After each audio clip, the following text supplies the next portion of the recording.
திருக்குர்ஆன் தமிழாக்கம் அத்தியாயம் 3 ஆல் இம்ரான். இம்ரானின் குடும்பத்தினர். வசனங்கள் 91 முதல் 100 வரை. பிஸ்மில்லாஹிர் ரஹ்மானிர் ரஹீம். அளவிலா அருளாளன் நிகரிலா அன்பாளன் அல்லாஹுவின் பெயரால். இன்னல்லதீன கஃபரு வமாது வஹும் குஃபாரும் ஃபலன் யுக்பல மின் அஹதிஹிம் மில்உல் அர்தி ذهبا ولو افتدى به أولئك لهم عذاب أليم وما لهم من ناصرين.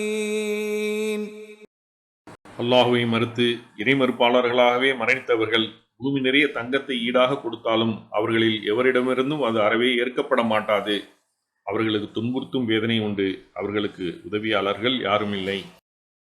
لن تنالوا البر حتى تنفقوا مما تحبون وما تنفقوا من شيء فإن الله به عليم. உங்களுக்கு விருப்பமானவற்றிலிருந்து அறவழியில் செலவு செய்யாதவரை நீங்கள் நன்மையை அடையவே முடியாது. நீங்கள் எதை செலவு செய்தாலும் அதை அல்லாஹ் நன்கறிபவன். كل الطعام كان حلا لبني إسرائيل إلا ما حرم إسرائيل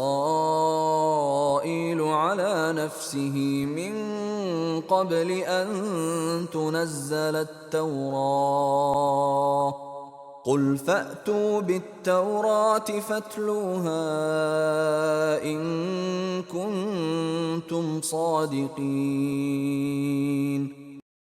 தௌராத் அருளப்படுவதற்கு முன்னர் எல்லா உணவுகளும் இஸ்ராயலின் வழித்தோன்றர்களுக்கு அனுமதிக்கப்பட்டதாகவே இருந்தது. இஸ்ராயல் எனும் யாக்கூப் தன் மீது விலக்கிக் கொண்டவற்றை தவிர. நீங்கள் உண்மையாளர்களாக இருந்தால் தௌராத்தை கொண்டு வந்து அதை படித்து காட்டுங்கள் என்று நபியே கூறுவீராக. فمن افترى على الله الكذب من بعد ذلك فأولئك هم الظالمون. இதன் பிறகு அல்லாஹ்வின் மீது யார் பொய்யை இட்டுக்கட்டுகிறார்களோ அவர்களே அநியாயக்காரர்கள். قل صدق الله فاتبعوا ملة إبراهيم حنيفا وما كان من المشركين. அல்லாஹ் உண்மையை கூறியுள்ளான். எனவே சத்திய நெறியில் நின்ற இப்ராஹிமின் மார்க்கத்தை பின்பற்றுங்கள். அவர் இணை வைப்போரில் ஒருவராக இருக்கவில்லை என்று கூறுவீராக. إن أول بيت وضع للناس للذي ببكة مباركا وهدى للعالمين. மனிதர்களுக்காக அமைக்கப்பட்ட முதல் ஆலயம் பக்கா என்ற மக்காவில் உள்ளது. அது பாக்கியமிக்கதாகவும் அகிலத்தாருக்கு நேர்வழியாகவும் இருக்கிறது.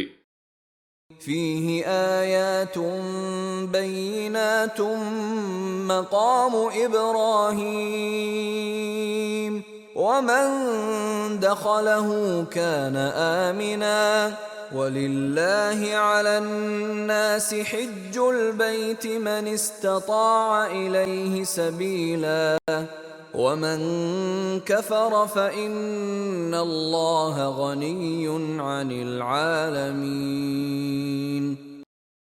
அதில் மகாமு இப்ராஹிம் உள்ளிட்ட தெளிவான சான்றுகள் உள்ளன.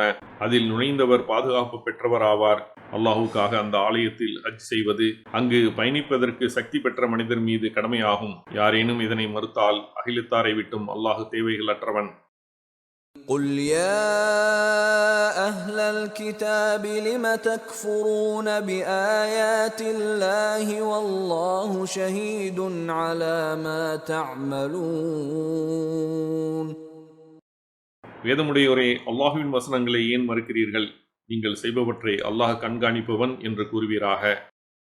قل يا أهل الكتاب لم تصدون عن سبيل الله من آمن تبغونها عوجا وأنتم شهداء وَمَا اللَّهُ بِغَافِلٍ عَمَّا تَعْمَلُونَ. வேதமுடையோரே, இறைநம்பிக்கை கொண்டோரை அல்லாஹுவின் பாதையை விட்டும் ஏன் தடுக்கிறீர்கள்? நீங்கள் அறிந்து கொண்டே அதை கோணலாக்க முனைகிறீர்கள். நீங்கள் செய்வதை பற்றி அல்லாஹ் கவனமற்றவனாக இல்லை என்று கூறுவீராக.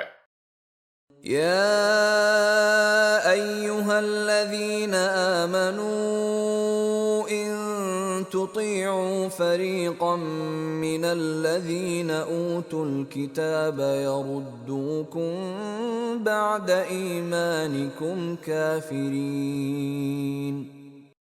இறைநம்பிக்கை கொண்டோரே, வேதம் வழங்கப்பட்டோரில் ஒரு பிரிவினருக்கு நீங்கள் கட்டுப்பட்டால் அவர்கள் உங்களின் இறைநம்பிக்கைக்கு பின்னரும் உங்களை இறை மறுப்பாளராக மாற்றிவிடுவார்கள்.